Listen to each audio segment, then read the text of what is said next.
We've all had to sort of pivot away from quite a toxic environment. And I want to change that toxicity like you do for others. It's not safe.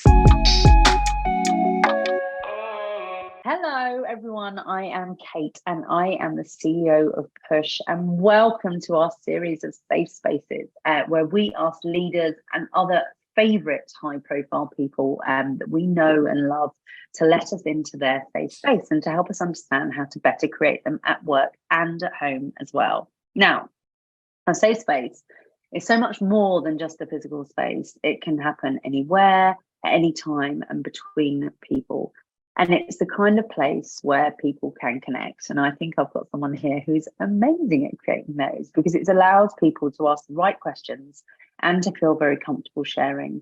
And Push, my company, is on a mission to create a lot more of them, because I think that they are crucial for people's happiness, engagement, and connection, and feeling that bit different every single day.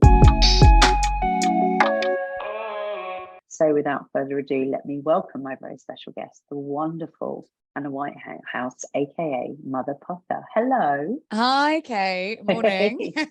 Well, look, let me tell everyone a bit about you, if they don't already know, which I'm sure they probably do. So Anna is a trailblazing author, broadcaster, and award-winning campaigner, and has spent 5 years pushing companies to be more reasonable about parents' time. She's the driving force of the flexible movement, flexible working for all, the premise of which helped form the Powerhouse Flexible campaign, recently addressed in Parliament. She was also announced as a LinkedIn Top Voice of 2019, and her podcast, Dirty Mother Pukka, reaches over 155,000 listeners a month. And the reason why, all of that, the reason that I wanted to talk to you was you for me, and the work that you do is the essence of safe space, and the fact that it doesn't need to be a physical space, the fact, personally, I want my life to change others, and I see in you someone who's doing that by creating safe spaces where we raise things up that people are facing, from everything from miscarriage through to postnatal depression, through to obviously talking about flexible working. And, as I said, you for me really embody everything that Safe Spaces is about. So I'm so honoured to have you here to be able to talk to you, and that we can create a safe space. I think the thing that's really great is that, to context this, I've spent, I think, about 3 or 4 different weeks trying to meet up. And I think, there's something really safe in supporting other women when you're struggling, right? So there couldn't be anything safer than having the flexibility and understanding, I think, that we've both had through norovirus, through kids not being able to go to school. And, I think we talk about pure flexibility. It's actually emotional intelligence. Like, can you see someone struggling? Do you know they're going to be good at that job or worthwhile on your podcast? Yes. Let's work with that person. What are they dealing with? Let's understand the human. And I don't think there could be a safer space than what we've both probably created here. Do you know, and you're so right. Let's talk about that. Like, the very fact that you and I were able to go, it's about the kids, or we're not feeling very well. Like, that is the essence of a safe space, right? And we were both just really happy to share that and just go, at the heart of this, we both know that we want to do it. So let's just be honest about what's going on, and then we know that we can work to something better. It's exactly true, isn't it? And I think, you decide you want to do a job, there's being really clear on what you want to do in your life, and not saying yes to things you don't want to do. I think that's important for a safe space. But if you have that relationship, like, for example, as a case study, you and I, we want to achieve this thing, and how can we do it so it's the best it can possibly be? Now, this conversation would have probably been a bit more detached at the beginning, which would have been like, right, okay, so Accenture has now started leading with emotional intelligence over IQ. Great, well, that's brilliant, but where's the human side of that story? It's that I was throwing up and you were throwing up. We were struggling. And I think that's it. There's a guy called Robert Reitbrook, PepsiCo, who introduced a leaving loudly policy at his work. And he pioneered this. It was so simple. And it was what you and I have just said, that human connection, because when people left the office, whether it was the online space or the offline space, they would give a human reason. Oh, I'm just going to pick up my kids, or I'm going to judo class, or whatever it is, obviously not deep rooted gynecological appointments, but, you You have that, which there's no problem with. No problem with. When you start seeing the person, you empower the person. You know, when you start reaching out and understanding what that person needs to help you do your job better, to help that podcast become, you know, more connected, then I think you've not just created a safe space, but you've created a human space, which I think business has been lacking. Oh my goodness. I mean, I could not agree with you more. I mean, that is one thing that we have seen so much over the last few years, is how disconnected people are feeling, you know, from companies, of course, but what that actually means on a day-to-day basis is that people are feeling disconnected with each other, right? You know, that so you're not actually having the same connection with humans within those organizations. That's why it's coming up that people are disconnected from those organizations, because they're not connected with each other. So how do we bring that back in? You know, and it is about having that vulnerability in the first place. But I think you hit that nail on the head when you were saying about, if we are going to create a safe space, do we need to have a bit of emotional intelligence in the first place to understand what's going on with us, to then be able to share it with other people? I think there's a truth in that, right? Yeah, completely. Well, I think, you know, the fact that finally we're talking about EQ alongside IQ, that managers are being recruited based on their ability to think less like a robot and more like a human. And that makes sense, because we're unlearning from a working world that was born in the Industrial Revolution, you know, at a time when men went and earned the bacon, brought it home, slapped it on the table, women cooked it.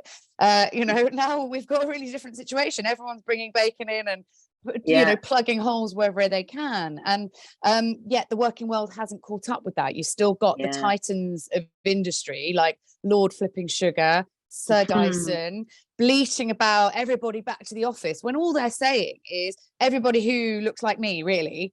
Because somebody with disabilities can't get back to the office necessarily. Somebody whose partner works away and they can't afford the childcare, you know, they can't get back to the office. What you're saying is, if you're a billionaire with extreme privilege and you want to own people, get back to the office. And I often try and step away from even talking about flexible working, because it feels like something people have to do.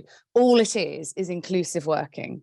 Flexible working is inclusive working. Are you wanting to include as many people at the table as possible to flog your goods? Because ultimately, if you are selling Pampers to women and you don't have any women on your board, I'm not saying Pampers doesn't, but that's an example. You look at these boards, they're filled with men who don't understand the consumers they're selling to. So it's bad business sense. So I always unite the EQ with the IQ with the bottom line. Ultimately, it's about money.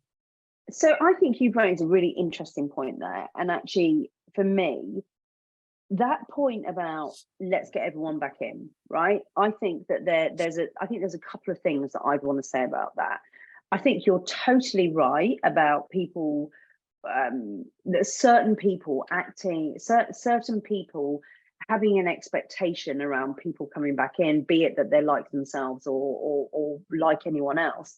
But I think what it actually comes down to for me is what they're trying to say is, it doesn't feel comfortable working like this. The only way that I know is comfortable is getting everyone back together. I think in my head that this isn't working as well as it was pre-pandemic. So the only way to get it working well again is to get everyone back into the office, right? That's what it says. That's what it says to me. Because they don't know how to communicate well. They don't know how to communicate well, period, probably. And certainly not when they're not in the same room as someone else. But I think I'd love to believe that that's their genuine feeling is, right, let's get everybody back for, you know, human reasons. But they're ignoring the fact that most people want to be in the office. So most people I speak to don't want to be disconnected and at home. What they want is that hybrid model. So the titans of industry are saying, I personally prefer the 9 to 5. I get lots of people struggling when I say that. They're like, but you're fighting to break that down. No, I'm not. I'm fighting for people to have a choice. And what they are doing is this blanket approach to the way people work they are not allowing for the fact that the hybrid model, which most people want, which is roughly 3 days in the office, you can say, like, you know, right, we need a crossover day of a Wednesday where everyone comes together and connects. And there are very few people out there, especially parents, who want to get away from their four walls. Let's be frank, who don't want that. I want that connection. I want that connection with people. So what I mean is those extreme examples are still there to own people and remove that choice that the pandemic opened up. If we're talking about a safe space, it's not a safe space when you're being dictated to by a billionaire who has nannies and has all that support around them. That's not a safe space. That's not a safe decision for other people. So then this, I think, is really interesting, because what do you think drives that? Because for me, what I see there, listen, I'm teaching you to suck eggs now. You know, as humans, we are either driven by fear or we're driven by love. And I genuinely believe that that when individuals like that make decisions like that, it comes from a place of fear. It comes from a place of fear, probably driven by scarcity around not making enough money, right? Would you agree with that? I think it comes from a place of ego and wanting to see people in seats and ownership.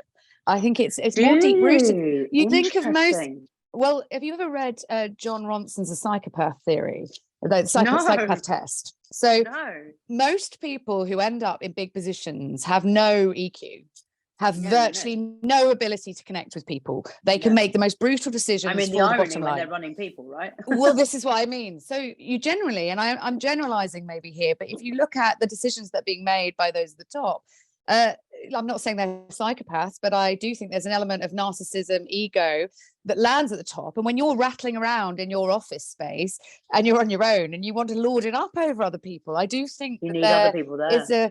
There's a misogyny to it. There is a need for this bums on seats mentality, because if they looked at what was right for business, productivity, we've done a whole report on this. It's called the first report of its time. It's called Flexonomics, and the economy would be boosted by £55 billion if all big industries got on board with flexible working. It is, I think, a deep-rooted ego thing. And when you look at those at the helm, you know, shouting about this, it's Lord Sugar. Have you seen him on TV? It's Sir Dyson. I have heard people saying he's just basically cut any mother out of the workforce as soon as he hears any hint of pregnancy. You know, I had thousands of messages when I spoke about Sir Dyson. I won't want to call him Lord because I don't want to, up his his pupillage, but yeah, so to answer your question, I don't think it's coming from love. I don't think it's coming from fear. I think it's coming from an archaic mindset, an industrial revolutionized archaic mindset of I've got to see my robots working. And that's what we need to break. Anna, with that in mind, excuse me, I started this session talking about how you, for me, embody safe spaces. And so what we're basically saying is everything that you fight for is about creating that safer world, right? That democracy, that place where people can speak. Did you therefore, when you started doing the work that you did, know that your way of achieving that was to be that yourself? Because as I said, you know, the work that you do, you create such a beautiful safe space for people to talk. You know, obviously I've seen lots of your work where people share so open and candidly, was it and honestly about themselves, because you create that space for them to do that. Was it almost like, if I do this in my actions, I will be driving that vision that I want for everyone? Was that an intention, or do you think that just happened because of the person that you are, maybe? I think I'm an accidental activist, and I think that's the best way to describe it. I, lost my job. I say lost it, but my flexible working request was denied. And that was at the L'Oreal Group, who I got on really well with. I have a brilliant relationship with. I didn't leave because I wasn't worth it. And I left in that moment, and I had 62 followers. And like you and like many other women, I just stopped posting about avocado toast.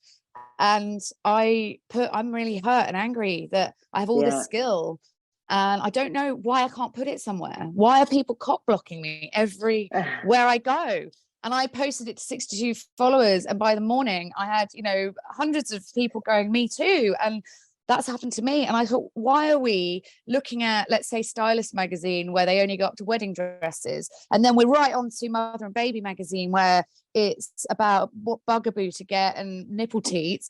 What about this huge, like you say, safe space we need to create in the middle for the women being chopped out of the workforce? And that's, people, but predominantly women, 54,000 women. So, no, I didn't go into it thinking I'm going to create this safe space. I went into it hurt, angry, and going, well, I have the privilege to do this. Do you know what? I actually have the privilege to take whatever's going to be thrown at me here, and to use my skills as a journalist to turn it from where I was working at Stylist magazine and writing about brilliant things, but nobody wanted to hear what I wanted to say. I pitched about maternity discrimination, about everything I'd seen from the women being pushed out because of inflexibility. No one commissioned it.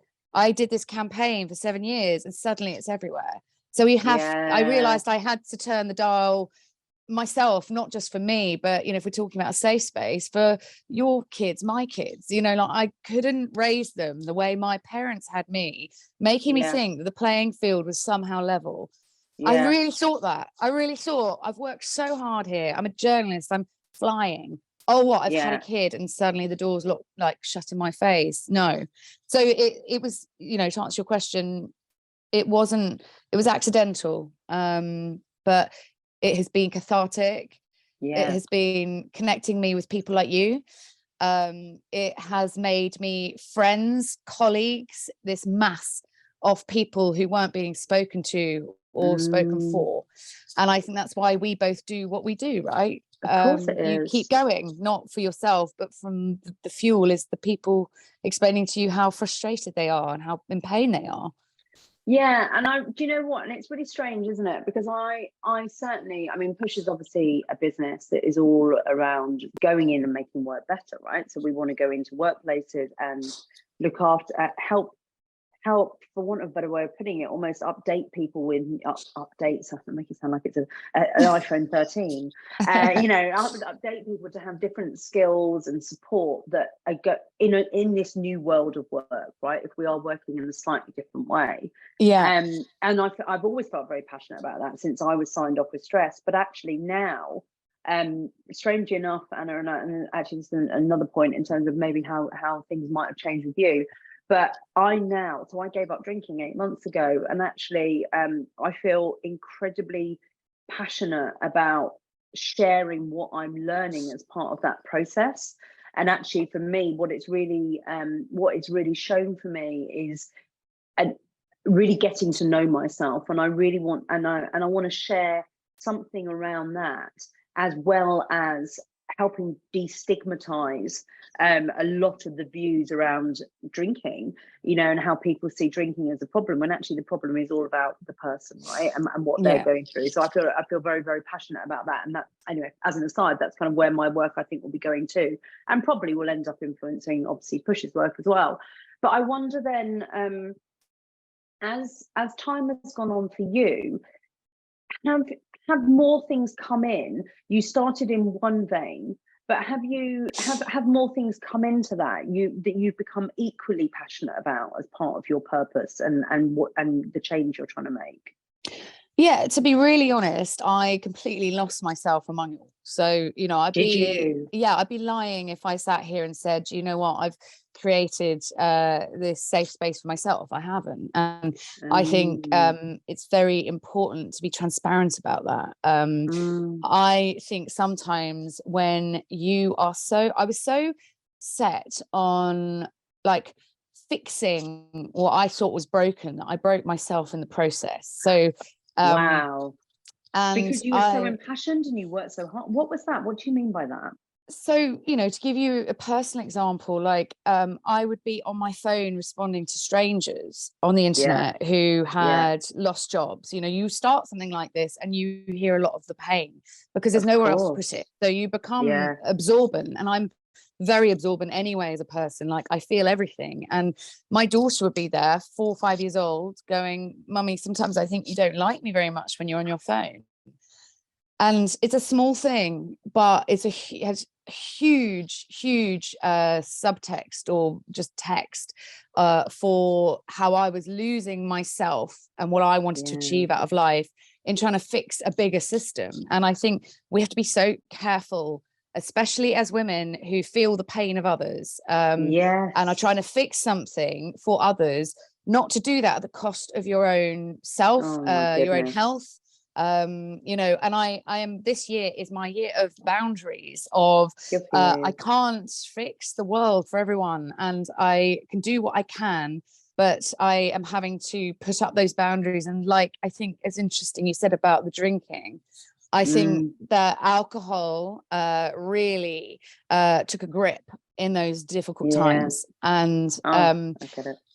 And I think, you know, we're all dealing with something, you know, whether it's postnatal depression, which landed on me, recurrent miscarriage, you know, these, if we're talking about safe spaces, like the thing I dream of in work, and I know you feel this too, is that biology is recognized in the workplace, right? Like that biology is understood. That you aren't looking at two people who have the same biology. There's periods, there's miscarriage, there's babies, there's menopause. There is a biological undulation that happens in a woman's life that the workplace needs to be understanding of, to be able to promote those women, to get to board level, to be able to sell your wares to those women. You know, like, so it's always a business reason behind it. This isn't some "you've got to do it for the mummies" chat, which I get all the fucking time, if I'm being honest. Like, every Daily Mail comment is, "Oh, that's that woman banging on about all the mummies again." I'm like, no, this is about you too. Like, do you not want to see more of your grandkids? Do you not want to see more of your pet iguana, if that's your thing? It's not about mummies wanting to see more of their Weetabix smattered children, which is what I often get pegged as. It's for people who want to live and work, people with disabilities, people with caring responsibilities. But ultimately, to answer your question, and I'm so appreciative of you opening up about your alcohol use. Within that, I lost myself, and I started drowning in alcohol, in a way, numbing it all. And because it's actually, as you know, when you do start looking into where the problems lie, it's really painful, and it's like splinters. I couldn't agree more. And I mean, you put that beautifully. I think sometimes we can get so caught up in the purpose that we almost end up back in the place that we were. You know, I got signed up with stress because work was so overwhelming. I created a business. I mean, arguably, if you create a business, you're going to get pretty bloody overwhelmed by it. But I created a business and was so impassioned by it that I got overwhelmed by it again, right? And but for me, you know, and I actually wrote a post about this the other day about the whole situation with Nicola Bully, bless her, you know, and this awful fucking narrative around, oh, her reputation's being destroyed. Bullshit. Like, it was a woman who was experiencing emotional trauma because she was going through the fucking menopause and probably whatever else. And alcohol wasn't the problem. The problem was what she was going through, and alcohol was something that she was using in that moment. Let's stop this narrative about reputation being destroyed. Let's understand what goes on with people, you know, because whether it's alcohol, drugs, sex, work, shopping, social media, whatever it is, they're all distractions. And let's be very clear, we've all used distractions like that throughout all of our lives. So it doesn't matter what it is. There's no addiction, there's no stigma. It's, I'm experiencing pain, I'm using something to take me away from it. And I feel really passionate about people understanding that better, because we've got to stop this stuff, you know, the way that people talk about it, and damn that, rather than coming back to what's true for people, you know. And you forget how much people look at you and are like influenced by how you lead your life. So you're like, well, I'm saying to everyone, no, you know, Cate and I, we don't want it all. But do you know what? We're doing it all. I was doing it all. And so what my actions were showing was, do you know what? To be successful, you need to basically be like a blue bottle in a flipping jar, which is how I was presenting, which was manic behavior. It was depressed behavior. It was seeking dopamine in the underbelly of the internet. It was seeking connection with strangers over my own, like it was seeking online connection, online validation over offline connection and reality checks. I was losing myself, as I think anybody does when the juncture you and I have spoken about, where it feels unsafe, where somebody removes your purpose, right? So somebody removed my purpose through stress. You know, you had to sidestep into something else. We've all had to sort of pivot away from quite a toxic environment. And I want to change that toxicity like you do for others. It's not safe, you know, like, because it's not tangible, because stress isn't really something you can see. It's easily swept away. And I often wished, and I've said this to so many people, when I was in the darkest depths, I wished that I had a broken leg. I wished that people could see the cast is still on. I'm still hobbling. I can't walk. That there's checking in on that. There isn't with stress. It's just piled and piled and piled until that person breaks. And, you know, that's, I think, what you and I, if we're talking about safety, that feels quite unsafe. Anna, thank you so much for today. I can't tell you how appreciative I am. It has been a joy to speak to you. So thank you so much. Have a beautiful day. You too, and brilliant work that you do. And thank you so much for having me on. It's been a very safe space. Thank you.